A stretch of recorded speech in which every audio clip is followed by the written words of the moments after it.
اس تسبیح کو پتھر بھی اور درخت بھی اور آسمان بھی اور پانی بھی، ہر چیز اللہ تعالیٰ کی تسبیح کر رہی ہے۔ انسان اور جن ہمیں پتہ نہیں چلتا، ہمیں سمجھ نہیں آتی، لیکن حقیقت میں ہر چیز اللہ تعالیٰ کی تسبیح کر رہی ہے۔ تو اللہ تعالیٰ اس چیز سے ابتدا کرتے ہیں کہ یہ وہ رب العزت ہے جس کی تسبیح ہر چیز کر رہی ہے۔ اور وہ رب العزت کیسا ہے؟ الملک، وہ رب العزت بادشاہ ہے۔ الملک بادشاہ، وہ جس کے پاس ملکیت ہے۔ یہ دنیا کے بادشاہ جو ہے نا، وہ اپنے اوپر سے دھوپ بھی نہیں ہٹا سکتے، لیکن اصل بادشاہ وہ ہے جس کی ملکیت سب کچھ ہے، جس کی ملکیت وہ بادشاہ بھی ہے، تو وہ الملک ہے۔ اور وہی الملک القدوس بھی ہے۔ قدوس کو ہم اردو میں پاک کہتے ہیں۔ مطلب یہ ہے کہ جتنی بھی امپیورٹیز ہیں، یا جتنے بھی خلل ہیں، یا جتنی بھی کمیاں ہیں اس دنیا میں لوگوں میں، اللہ تعالیٰ اس سے مبرہ ہے، اور ساتھ بہت بلند ہے، بلند، پرفیکٹ ہے، پرفیکشن ہے اللہ تعالیٰ کے اندر، قدوس ہے۔ العزیز، زبردست ہے، یعنی اس کا ہاتھ سب کے اوپر ہے، سب سے اونچی طاقت اس کی ہے۔ اور الحکیم، اور حکمت والا ہے۔ اب یہاں پہ اللہ تعالیٰ کے چار نام اکٹھے آئے ہیں، اور جو لوگ قرآن شریف کی تفسیر کرتے ہیں وہ ہمیں بتاتے ہیں کہ جو اللہ تعالیٰ کے نام قرآن شریف میں آتے ہیں، جب وہ اکٹھے آتے ہیں تو اس کا مطلب ہوتا ہے نور علی نور۔ اللہ تعالیٰ کے ناموں کے جو نور ہے وہ ایک دوسرے کے اوپر مل کر آ جاتے ہیں، یعنی وہ بادشاہ جو کہ قدوس ہے، جو کہ زبردست ہے، جو کہ حکمت والا ہے، یہ چاروں نام اکٹھے۔ اب یہ اللہ تعالیٰ کی تسبیح کی گئی، یہاں سے سورت کی ابتدا ہو گئی، اور فوراً اس کے بعد اللہ تعالیٰ کیا کہتے ہیں؟ هو الذی، یہ جو بادشاہ ہے، هو الذی، وہ اس نے، بعث فی الامیین رسولا، وہ اس بادشاہ نے امیوں میں رسول بھیجا۔ امی کا مطلب وہ جو کہ جن کے پاس جن کے پاس علم، لکھنے پڑھنے والا علم نہیں ہوتا، ٹھیک ہے وہ ذہین لوگ ہوں گے، لیکن لکھنے پڑھنے والا علم نہیں ہوتا۔ یہ کن کی بات ہو رہی ہے؟ یہ ان ابتدائی لوگوں کی بات ہو رہی ہے جن کو اللہ تعالیٰ نے یہ پیغام دیا تھا اسلام کا۔ عربوں کی بات ہو رہی ہے، ان عربوں کی بات ہو رہی ہے جو کہ اس زمانے میں رہنے والے کرسچنز اور جوز، عیسائیوں اور یہودیوں سے مختلف تھے۔ مختلف کیوں تھے جناب؟ یہودی جو تھے وہ لکھنا پڑھنا جانتے تھے، ان کے ہاں لکھنے پڑھنے کا کلچر تھا، ان کے ہاں علماء ہوا کرتے تھے، اور عربوں کے ہاں ایسا نہیں تھا۔ تو عرب بھی ان کی رسپیکٹ کیا کرتے تھے کہ بھائی یہ لوگ ہیں جو لکھنے پڑھنے والے ہیں، لیکن آم، ان یہودیوں میں اس کی وجہ سے انہیں ایک زوم تھا کہ بھائی چونکہ ہم لکھنے پڑھنے والے ہیں تو ہم اسپیشل ہیں، ہم میں کوئی خاص بات ہے، ہم اللہ تعالیٰ کے چہیتے ہیں، ہم بہت خاص لوگ ہیں۔ ان کے اندر اس علم کی وجہ سے غرور آ گیا تھا، ایک تکبر آ گیا تھا۔ وہ عربوں کو نیچ سمجھتے تھے، رذیل سمجھتے تھے، ذلیل سمجھتے تھے، اور انہیں اس چیز پر بہت زیادہ تپ تھی، بہت خار کھاتے تھے وہ اس چیز سے کہ بھئی پیغام آ گیا، لیکن وہ پیغام آیا جو اللہ تعالیٰ کا آخری نبی آنا تھا، ہمارا خیال تھا یہودیوں میں آئے گا، اللہ تعالیٰ کا وہ آخری نبی آیا عربوں میں۔ اللہ تعالیٰ یہاں پہ کہہ رہے ہیں هو الذی، یہی وہ رب جس کے بارے میں ہم نے کہا ہے کہ ہر چیز اس کی تسبیح کرتی ہے، وہی رب بادشاہ ہے، وہی رب قدوس ہے، وہ عزیز ہے، وہ حکیم ہے، وہ رب ہے جس نے پیغام بھیجا ہے امیوں میں، تو اس کی مرضی ہے کہ وہ پیغام جہاں مرضی بھیجے۔ یہ اصل میں اللہ رب العزت کا انسان کے ساتھ جو معاہدہ ہے، یہ اس میں یہ چیز شامل ہے کہ جو وہ رب کہے گا ہم وہ کریں گے۔ انسان ہونے کا مطلب یہ ہے کہ ہم اللہ رب العزت کے حکم کے ماتحت ہیں، جو وہ کہے گا ہمیں کرنا ہوگا۔ مثال کے طور پہ اگر میں آپ سے پوچھوں کہ ہم سور کا گوشت کیوں نہیں کھاتے، آپ کہیں گے بھئی اس لیے کہ حرام ہے۔ وہ حرام ہونے کا مطلب کیا ہے؟ کہ اللہ تعالیٰ نے منع کیا ہے مجھ سے، اصل میں بات یہ ہے نا، اللہ تعالیٰ نے منع کیا ہے۔ اسی طریقے سے ہم شراب کیوں نہیں پیتے؟ کیونکہ اللہ تعالیٰ نے منع کیا ہے۔ اب ٹھیک ہے ہم حکمت میں کہہ سکتے ہیں جناب یہ اچھی بات نہیں ہے، شراب پینے کی وجہ سے جسمانی بیماریاں ہوتی ہیں، سور کے گوشت کے اندر ورمز ہوتے ہیں، مطلب بہت ساری چیزیں ایسی کہی جا سکتی ہیں، اس کی حکمتیں ہیں یہ، لیکن ہم کیوں نہیں کرتے؟ کیونکہ اللہ تعالیٰ نے کہا ہے۔ اور اگر نہیں ہوتا ایسا، فرض کیا کہ اللہ تعالیٰ نے یہ چیز حرام نہ قرار دی ہوتی تو پھر ہم کھاتے۔ ہمارے لیے اہم چیز یہ ہے کہ اللہ رب العزت نے اس کو حرام قرار دیا ہے، یہ اللہ کا حکم ہے۔ اور اللہ تعالیٰ یہاں پہ کہہ رہے ہیں کہ جیسے اس نے حکم دیا کسی چیز کے حلال یا حرام ہونے کا، اس نے یہاں پہ حکم دیا ہے کہ یہ پیغام، اللہ تعالیٰ کہہ رہے ہیں کہ میں نے امیوں کو بھیجا، میں نے عربوں کو بھیجا۔ یہ بات یہودیوں کو کہی جا رہی ہے، لیکن اصل میں جو بھی کلام قرآن شریف میں آیا ہے وہ یہودیوں کے لیے اور عیسائیوں کے لیے نہیں، وہ ہمارے لیے آیا ہے۔ تو ہم نے یہاں پہ یہ سمجھنا ہے کہ پھر ہم اس میں سے کیا علم لیں؟ جو ابتدائی عرب تھے، جو ابتدائی لوگ تھے جن تک یہ اسلام کا پیغام آیا، ٹھیک ہے وہ تو امی تھے، ہم تو نہیں ہیں امی، ہمیں تو لکھنا پڑھنا آتا ہے، اور ہو سکتا ہے اس کی وجہ سے ہمیں بھی یہ زوم ہو گیا ہو، ہمیں بھی ہمارے ذہن کے اندر یہ بات آ گئی ہو بھی ہم بڑے پڑھے لکھے ہیں جناب، ہم بڑے امیر ہیں، کبیر ہیں، ہم بڑے طاقتور ہیں، ہم یہ فلاں ہیں فلاں ہیں فلاں ہیں، ہم نے یہ کیا، اور جناب ہمارے آباء و اجداد نے یہ کیا۔ ہمارے اندر بھی اس قسم کا تکبر آ سکتا ہے، اور اس کی وجہ سے کہیں ہمیں یہ غلط فہمی نہ ہو جائے کہ جو نعمت اسلام کی اللہ تعالیٰ نے ہمیں دی ہوئی ہے یہ تو ہمارا حق تھا، یہ تو بھائی ہم ڈیزرو کرتے تھے، یہ تو ہم لوگ ہی ایسے ہیں، ہمارے اندر ایسا نور ہے، ہم اتنے اسپیشل ہیں کہ اللہ تعالیٰ نے ہمیں دیا ہے۔ ہمیں اس سے یہ سیکھنا ہے کہ اصل میں اللہ کی مرضی تھی کہ اس نے امیوں کو بھیجا، اور اللہ تعالیٰ کی ہمارے اوپر نعمت ہے کہ ہم تک یہ پیغام پہنچا۔ اللہ تعالیٰ کہتے ہیں وہ پیغام کیسا ہے؟ هو الذي بعث في الأميين رسولا منهم، اس نے ان امیوں کے اندر ایک رسول بھیجا، یتلو علیہم آیاتہ، جو کہ ان کو پڑھ کے سناتا ہے اللہ تعالیٰ کی آیات، وَيُزَكِّيهِمْ، اور ان کو پاک کرتا ہے۔ زکیہم یعنی وہ ان کو پاکیزگی کرتا ہے، ان کی پاکیزگی کرتا ہے، جو اس سے پہلے ان کی گندی عادات تھیں، جو اس سے پہلے ان کے رسم و رواج تھے، وہ ان کو ان سے پاک کرتا ہے، انہیں وہ چیزیں کہنے کی کرنے کی تلقین کرتا ہے جن سے اللہ تعالیٰ خوش ہوتا ہے۔ وَيُعَلِّمُهُمُ الْكِتَابَ وَالْحِكْمَةَ، اور ان کو سکھاتا ہے جناب کتاب کا علم، یہ جو قرآن شریف ہے اس کا علم، والحکمہ، اور ساتھ میں حکمت سکھاتا ہے۔ اب میرا آپ سے سوال یہ ذرا سوچیے، اور اگر آپ میں سے کوئی ٹائپ کر کے چیٹ ونڈو میں ڈال سکتے ہیں تو مجھے بتائیے، آپ کے خیال میں یہ حکمت کیا چیز ہے؟ کتاب کا ذکر الگ ہے، قرآن شریف میں تو بھی بہت ساری حکمت ہے نا، لیکن ساتھ میں الگ ذکر کیا گیا حکمت کا، یہ حکمت کیا چیز ہے؟ اللہ تعالیٰ جس دوران میں آپ لوگ مجھے جواب دیتے ہیں، ساتھ میں آپ کو یہ بتا دوں کہ اس آیت کے اندر جو اللہ تعالیٰ نے کہا ہے کہ وہ رسول بھیجا جو کہ تلاوت کر کے سناتا ہے مسلمانوں کو، یتلو علیہم آیاتہ، یہ آیت استعمال کی جاتی ہے استنباط کے طور پہ، یعنی ثبوت کے طور پہ، کہ قرآن شریف اگر عربی میں پڑھا جائے اس کے باوجود کہ آپ کو عربی نہیں آتی، وہ بھی باعث ثواب ہے۔ ہاں ٹھیک ہے، اگر آپ کو عربی آتی یا آپ سمجھ کے پڑھتے ہیں یا ترجمے کے ساتھ پڑھتے ہیں، ظاہری بات اس کا ثواب زیادہ ہے، لیکن اس کا مطلب یہ نہیں ہے کہ اگر آپ صرف عربی میں تلاوت کرتے ہیں اس کا ثواب نہیں ہے، اس کا بھی ثواب ہے۔ اور یہ جو آیت جو میں نے آپ کو بتائی یتلو علیہم آیاتہ، اس کے ثبوت کے طور پہ جو چیزیں پیش کی جاتی ہیں اس میں یہ بھی ہے۔ اس دوران میں اگر حکمت کا ابھی تک کسی نے، ہو سکتا ہے آپ میں سے کچھ لوگ، اچھا، how to teach Islam in strategic manner is حکمہ with intelligence to know where and what to say, sure, ٹھیک ہے۔ تو اس کے اندر جیسے ہماری بہن نے یہاں پہ کہا کہ اس کے اندر تعلق اس چیز کا ہے کہ ہم نے اللہ کے نبی کریم صلی اللہ علیہ وسلم سے کیا سیکھا، ان کی سیرت میں اور سنت میں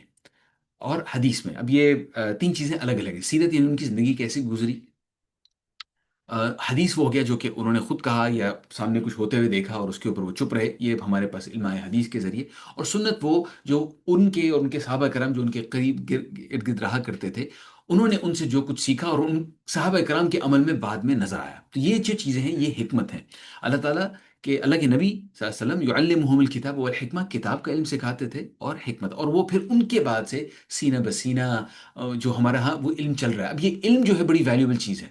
یہ وہ علم ہے جس کی بنیاد پہ یہودی اپنے آپ کو بلند سمجھتے تھے کہ بھی اللہ تعالیٰ نے ہمیں علم دیا تھا۔ اب اس کے بعد اللہ تعالیٰ نے یہ جو تاج تھا علم کا، یہ اٹھا کر یہودیوں کے اور عیسائیوں سے اٹھا کر، یہ تاج جو تھا وہ اللہ تعالیٰ نے بنی اسرائیل سے یعنی کہ اٹھا کر وہ بنی اسماعیل کے سر کے اوپر رکھ دیا، اور ان کے بعد آنے والے ان تمام لوگوں پر جو کہ بنی اسماعیل کی اقتدا کریں گے اس معاملے کے اندر۔ اور اس کے ثبوت کے طور پہ اگلی آیت ہے، وَإِن كَانُوا مِن قَبْلُ لَفِي ضَلَالٍ مُبِينٍ، اور اس سے پہلے وہ لوگ کھلی گمراہی میں پڑے ہوئے تھے۔ اور میرے پاس اتنا وقت نہیں ورنہ ہم تفصیل میں جا سکتے ہیں کہ عرب میں اس سے پہلے کیا کچھ ہوتا تھا، وہ بیٹیوں کو دفن کرتے تھے جناب، بتوں کی پوجا کرتے تھے، اور بہت ساری ایسی چیزیں جن میں اتنی بے شرمی کی باتیں ہیں کہ وہ کسی مہذب محفل میں ان کا ذکر نہیں کیا جا سکتا، وہ تمام چیزیں کیا کرتے تھے۔ اس کے بعد اللہ تعالیٰ کہتے ہیں وہ آخرین منہم، اور ان کے علاوہ اور بھی، ان میں سے اور بھی، لما یلحق بہم، جو کہ ابھی تک ان میں شامل نہیں ہوئے، وہو العزیز الحکیم، اور وہ زبردست حکمت والا، دوبارہ وہ نام ذکر ہوئے۔ یہ جو آخرین منہم کون ہیں؟ یہ دوسرے کون سے لوگ ہیں جو کہ ابھی ان میں شامل نہیں ہوئے؟ میرے عزیز بھائی اور بہنوں، یہ ان تمام دوسرے لوگوں کا ذکر ہو رہا ہے جو کہ اس وقت تک مسلمانوں میں شامل نہیں تھے، یعنی کہ ہم چھوٹے لوگ، ہم بھی کسی طریقے سے اپنے آپ کو اس میں فٹ کر سکتے ہیں کہ اللہ رب العزت نے اپنے اس بلند ترین کلام میں ہم رزینوں کا بھی ذکر کر دیا جو کہ اس وقت اس میں شامل نہیں ہوئے تھے۔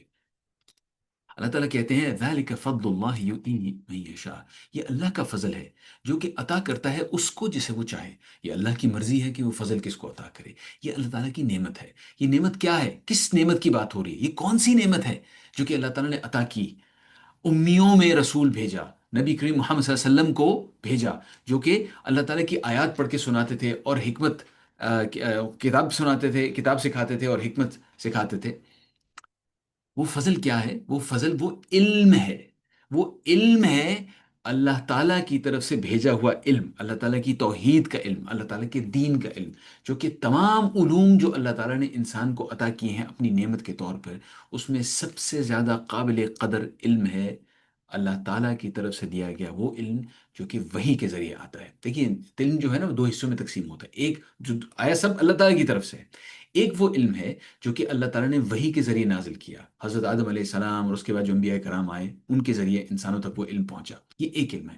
دوسرا ایک الگ علم ہے، یہ جو دوسرا علم ہے جناب، یہ ہے ڈسکورڈ نالج، یہ وہ نالج ہے جو ہم تجسس سے، تلاش سے، تجربے کر کے ہم ڈسکور کرتے ہیں، اچھا نالج یہ ہے، اور وہ ہمارے ہاں سائنس کے طور پہ وہ چیز جانی جاتی ہے، یا دوسرے علوم جو ہیں وہ جانی جاتے ہیں۔ یہ جو دو قسم کے علم آئے دونوں اللہ تعالیٰ کی طرف سے ہیں، لیکن ان دونوں علوم میں مجھے بتائیے ہمارے لیے زیادہ کرٹیکل کون سا ہے؟ ظاہری بات ہے اللہ تعالیٰ نے ہمیں حکم دونوں حاصل کرنے کا دیا ہے، لیکن زیادہ کرٹیکل کون سا ہے؟ سوچیے اس کے بارے میں، اور مجھے اندازہ ہے کہ آپ لوگ کیا جواب دیں گے، کیونکہ آپ لوگ اگر اپنا وقت نکال کر اللہ تعالیٰ کا کلام سیکھنے کے لیے اگر تھوڑی دیر کے لیے بھی یہاں پر آ کر موجود ہیں اس سیشن کے اندر، تو ظاہری بات ہے آپ کے ذہن میں کوئی چیز ہے نا کہ ان میں سے زیادہ کرٹیکل کیوں ہے، تو کون سا والا ہے؟ میرا سوال اب آپ سے یہ ہونا تھا کہ وہ زیادہ کرٹیکل کیوں ہے، ذرا اس کے بارے میں سوچیے گا۔ جی بالکل ریلیجیس نالج، اس میں کوئی ڈاؤٹ نہیں ہے، اس میں کوئی شک نہیں ہے، کیونکہ مجھے اور آپ کو کچھ نہیں پتا کہ ہماری اگلی مومنٹ کیا ہونا ہے۔ ہو سکتا ہے سانس بند ہو جائے،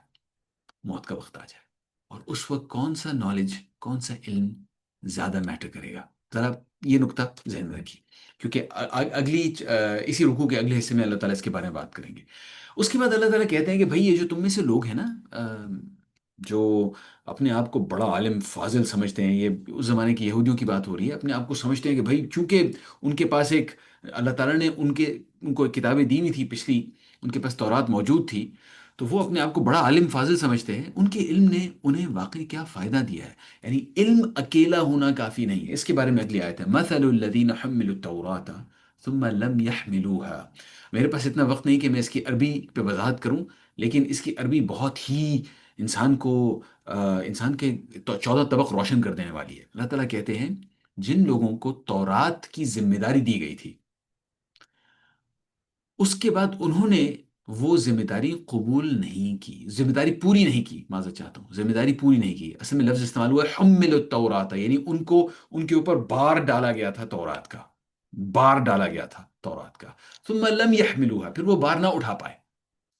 کمثل الحمار، وہ اس گدھے کی مانند ہیں، حمار گدھے کو کہتے ہیں، کمثل الحمار يحمل اسفارا، جیسے کسی گدھے کے اوپر آپ نے جناب بہت سارے کتابیں وتابیں لاد دی، اب وہ کتاب آپ نے گدھے پہ لاد دی، اس بیچارے جانور کو کیا فائدہ ہوا؟ اس کے اوپر کتابیں لدی ہوئی ہیں، اس کا اس جانور کو کیا فائدہ ہوا؟ بئس مثل القوم الذين كذبوا بآيات الله والله لا يهدي القوم الظالمين۔ اس سے بھی زیادہ بری مثال ان لوگوں کی ہے جنہوں نے اللہ کی آیات کو جھٹلا دیا ہے، ایسے ظالموں کو اللہ تعالیٰ ہدایت نہیں دیا کرتا۔ میرے عزیز بھائیوں اور بہنوں، اصل میں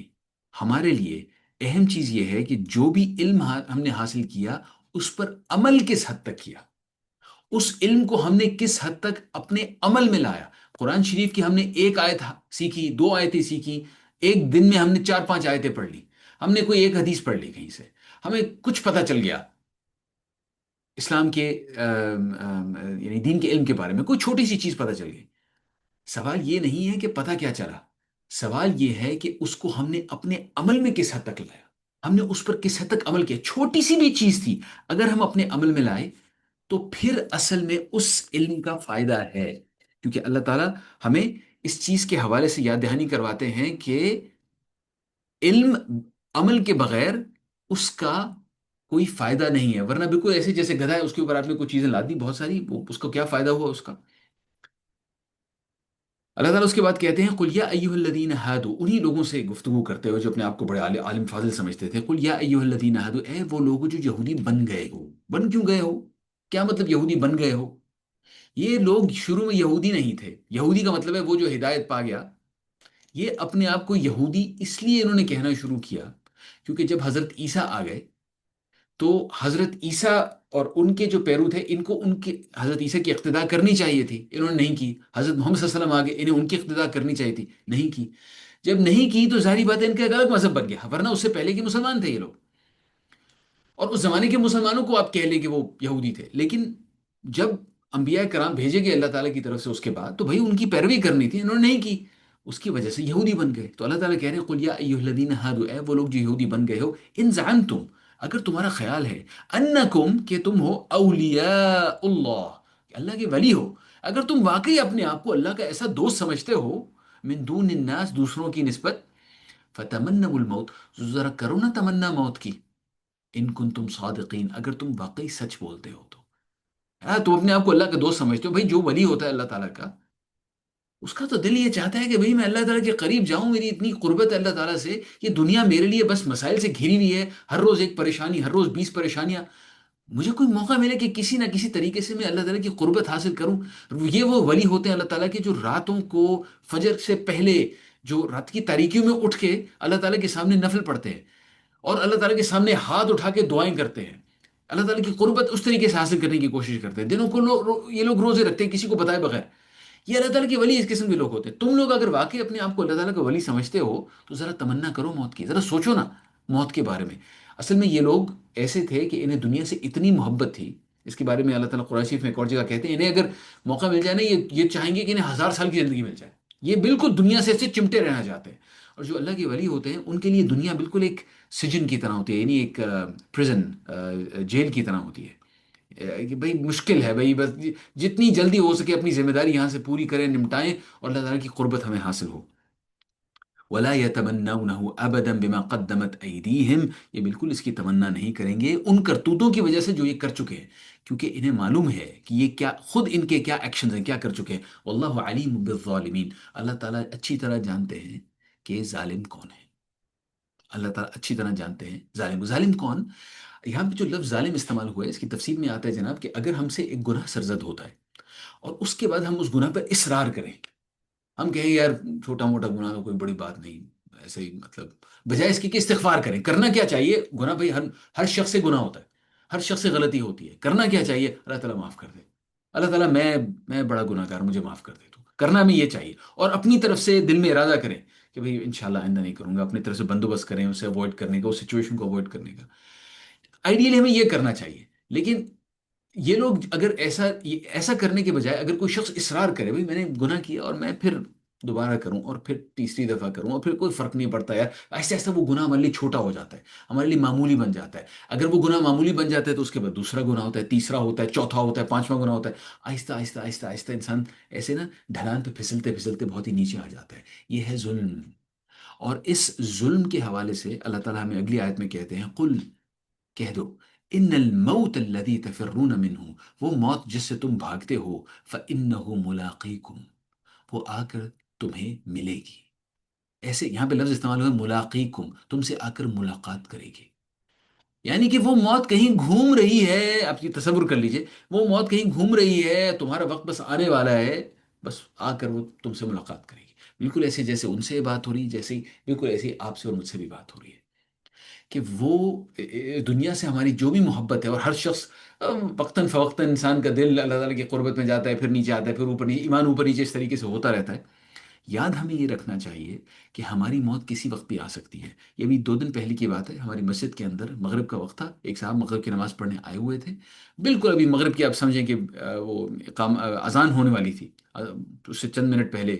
ان کو دل کا دورہ پڑا، وہیں پہ وفات پا گئے۔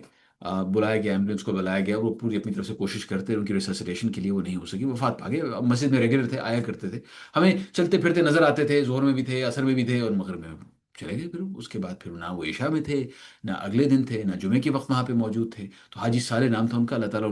ان کی مغفرت فرمائے۔ لیکن جیسے وہ گزر گئے ویسے ہی آپ نے اور میں نے بھی گزر جانا ہے، ہماری بھی موت ایسے ہی کہیں آ رہی ہے، ہمارے قریب آ رہی ہے، ہمارا ایک ٹائمر چل رہا ہے جناب، وہ ٹائمر آہستہ آہستہ کم ہوتا جا رہا ہے، اور ہمیں ٹائمر نظر نہیں آ رہا، اللہ تعالیٰ کو پتہ ہے ہمارا وقت آئے گا اور ختم۔ اس کے بعد اللہ تعالیٰ کہتے ہیں ثم تردون الی عالم الغیب والشہادہ، اس کے بعد بھائی تم لوٹائے جاؤ گے اس کے پاس جو غیب بھی جانتا ہے، جو تم لوگ نہیں دیکھتے، اور شہادہ بھی جانتا ہے، یعنی جو جو جو کچھ دنیا میں کرتے رہے ہو تم، یہ سب کچھ بھی جانتا ہے۔ فَيُنَبِّئُكُم بِمَا كُنتُمْ تَعْمَلُونَ، اور وہ تمہیں اس دن بتائے گا کہ بھئی یہ کچھ تم کر کے آئے ہو، وہ پیشی ہوگی آپ کی اور میری پیشی ہوگی، جیسے کسی جج کے سامنے پیشی ہوتی ہے نا، یہ اللہ رب العزت کے سامنے پیشی ہوگی آپ کی اور میری، انفرادی طور پہ ہم کھڑے ہوں گے سامنے رب، یہاں پہ ہم، اللہ تعالیٰ کہیں گے بھئی یہ اور یہ اور یہ اعمال تھے تمہارے، وہ پورے اسکرول سب کچھ سامنے آ جائے گا، اور اس وقت انسان پریشان ہو گیا، یار اس میں تو کوئی بھی چیز نہیں چھوٹی، مجھے تو ایسی چیزیں یاد بھی نہیں تھی، وہ واقعی میں نے کی ہوئی وہ یہاں پہ ہیں۔ یہ وہ معاملہ ہے جس کا تعلق ہے ہمارے علم اور عمل سے، جو کچھ بھی تھوڑا سا بھی اگر ہم علم حاصل کرتے ہیں وہ ہمارے عمل میں آنا چاہیے، کیونکہ اللہ تعالیٰ یہاں پہ یہ کہہ رہے ہیں کہ اس دن، اس پیشی والے دن بچنے کا واحد طریقہ یہ ہے کہ ہم علم حاصل کریں اور اس کے اوپر عمل کریں۔ یہ چار درجے ہوتے ہیں۔ پہلا درجہ ہے جناب سیکھنا، تھوڑا سا کوشش کرنا، ہر روز 15 20 منٹ 30 منٹ جو بھی آپ نے تھوڑے سے لگائے، اللہ کے دین کا کچھ علم حاصل کیا، سب سے پہلی سٹیج ہے۔ اس کے بعد پھر جو کچھ بھی ہم نے کیا اس کو اپنے عمل میں لائیں، کہیں نہ کہیں اس کی پریکٹس کریں، جلد سے جلد کوشش کریں کہ ہم اس کو اپنے عمل میں لا سکیں۔ تیسرا پھر یہ ہے کسی دوسرے سے اس کو شیئر کرنا، اور اس کے لیے ضروری نہیں ہے کہ جناب ہم کسی ممبر پہ بیٹھیں اور لوگ ہماری بات سن رہے ہو، اس کے لیے یہ بھی ہے کہ ہم دکان پہ گئے، کسی جو دکاندار ہے اس سے گفتگو ہو رہی ہے، چھوٹی موٹی کوئی رسمی سی گفتگو ہو رہی ہے، وہاں چھوٹی سی بات ہم نے وہاں ڈال دی، اس کو بھی یاد دہانی ہوگی، ہمیں خود بھی یاد دہانی ہوگی، اور اس وقت نیت یہ ہو کہ میرے رب تو دیکھ لے، میں اپنی طرف سے عمل میں لا رہا ہوں، اور میں اپنی طرف سے تیرا علم جو ہے وہ آگے پہنچانے کی کوشش کر رہا ہوں۔ گھر والوں سے کہیں بات ہو گئی، وہاں پہ آپ نے کہیں چیز کا ذکر کر دیا، کہیں کہیں آپ کے جو ساتھی ہیں، دوست یار ہیں، ان سے کہیں بات ہوگی، وہاں پہ آپ نے چیز کا ذکر کر دیا، جو کچھ آپ نے سیکھا تھا، کہ جو کچھ میں نے سیکھا میں آگے دوسروں کو بھی سکھاؤں۔ مطلب یہ نہیں ہے کہ میں کوئی بہت بڑی عالم فاضل چیز ہوں، مطلب یہ ہے کہ میرے رب، میں گناہ گار، بس میرا یہ چھوٹا سا عمل ہے جو تیرے حکم کے تابع ہو کے میں کر رہا ہوں، تو قبول کر لے اور میرے گناہ معاف کر دے، اس قسم کی نیت رکھ کے۔ یہ ہے جناب علم اور عمل کا تعلق۔ امام شافعی رحمۃ اللہ علیہ عالم فاضل تھے، وہ کہتے تھے کہ مجھے ڈر ہے، سب سے زیادہ جو جس چیز کا ڈر ہے وہ یہ ہے کہ قیامت کے دن اللہ رب العزت مجھے بلائیں گے اور کہیں گے یا عویمل۔ عربی میں عویمل کا مطلب ہوتا ہے کم عمل کرنے والا۔ امام شافعی جناب بڑے علم والے تھے نا، عالم تھے، اور عالم بھی عام نہیں، بہت بڑے عالم تھے، اور ان کو سب سے زیادہ ڈر یہ تھا کہ جو انہوں نے کوشش کی ہوئی علم وغیرہ حاصل کرنے کی، ان کو ڈر یہ تھا کہ اللہ تعالیٰ قیامت کے دن ان سے یہ بھی نہ کہیں کہ بھائی جو تم نے علم حاصل کیا تھا اس میں عمل تم نے بہت کم کیا۔ اور فضیل بن عیاض جو کہ آپ یوں سمجھ لیجئے کہ ایک اور عالم، میں مختصر رکھتا ہوں، ایک اور عالم تھے، انہوں نے کہا کہ میں تو اس سے زیادہ بڑھ کے یہ بھی کہوں گا کہ مجھے ڈر ہے اس چیز کا کہ اللہ تعالیٰ مجھے یہ نہ کہہ دے قیامت کے دن یا عویلم، یعنی وہ کم علم والے، کیونکہ وہ کہتے تھے کہ علم کا مطلب ہی یہ ہے کہ عمل میں لایا جائے، جو کچھ ہم نے سیکھا ہے اسے کہیں نہ کہیں ہم امپلیمنٹ کریں۔ تو میرے عزیز بھائیوں اور بہنوں، موت ہم سب کے قریب آتی جا رہی ہے، اس دنیا سے ہم سب کو محبت ہے، انسان ہونے کا حصہ ہے یہ، اور موت کی تیاری کرنے کا بہت اہم حصہ یہ ہے کہ ہم اللہ رب العزت کی کتاب کا اور اس حکمت کا جو اس نے ہمیں عطا کیا ہے، یہ جو فضل اس نے عطا کیا ہے، اس کا علم حاصل کریں، اس پہ عمل کریں اور آگے پیس آن کریں اس کو۔ اس کے بعد جو اگلی آیت ہے، اگلی دو دو تین آیتیں ہیں، ان کے اندر اللہ تعالیٰ مسلمانوں کو تلقین کرتے ہیں کہ تم یہودیوں کی طرح نہ ہو جانا، جب وہ لوگ، انہیں علم دیا اللہ تعالیٰ نے اور انہوں نے اس پہ عمل نہیں کیا، وہ ایسے ہو گئے تھے، تم ان کی طرح نہ ہو جانا۔ اللہ تعالیٰ کہتے ہیں یا ایھا الذین آمنوا، اے وہ لوگ جو ایمان لائے ہو۔ آئیے ذرا ہم غور سے سنتے ہیں اس کے بعد، اذا نودی للصلاۃ من یوم الجمعۃ، جب جمعے کے دن آزان دی جائے، فاسعوا الی ذکر اللہ، تو پھر چلو چلو اللہ تعالیٰ کے ذکر کی طرف، وذروا البیع، اور جو تم خرید و فروخت کر رہے ہو اس کو چھوڑ دو، ذالکم خیر لکم ان کنتم تعلمون، یہ تمہارے لیے بہتر ہے اگر تم جانو۔ معاملہ یہ تھا جناب، جو بالکل ابتدائی مسلمان تھے مدینہ کے، عرب کے بدو ودو تھے، ان کے قریب سے آتے تھے، ان کا علم زیادہ نہیں تھا، انہیں پتہ نہیں تھی زیادہ چیزیں، نئے نئے مسلمان ہوئے تھے۔ یہ جمعے کے وقت اللہ کے نبی صلی اللہ علیہ وسلم کھڑے ہوئے خطبہ دینے کے لیے، اسی دوران میں باہر آ گیا جناب ایک قافلہ، انہوں نے ڈھول دھمکے بچانے شروع کر دیے، اور وہاں پہ مارکیٹ اس طرح نہیں لگتی تھی، جب قافلہ آتا تو مارکیٹ لگتی تھی، تو ان میں سے بہت سارے لوگ اٹھ کے چلے گئے، یعنی مسجد میں نا بہت کم لوگ رہ گئے، باقی یہ لوگ اٹھ کے چلے گئے، نہیں نہیں بالکل ابتدائی مدینہ کے زمانے کا واقعہ ہے یہ۔ تو اس کے بعد اللہ تعالیٰ نے یہ آیت نازل فرمائی کہ بھئی یہ جمعے کے وقت ایسے نہ کرو، جو جو تمہیں ملنا ہے، تمہیں رزق وغیرہ ملنا ہے وہ تمہیں ملے گا، لیکن جمعے کے وقت ایسا نہ کرو، حرام ہے، جمعے کے دوران خرید و فروخت کرنا حرام ہے۔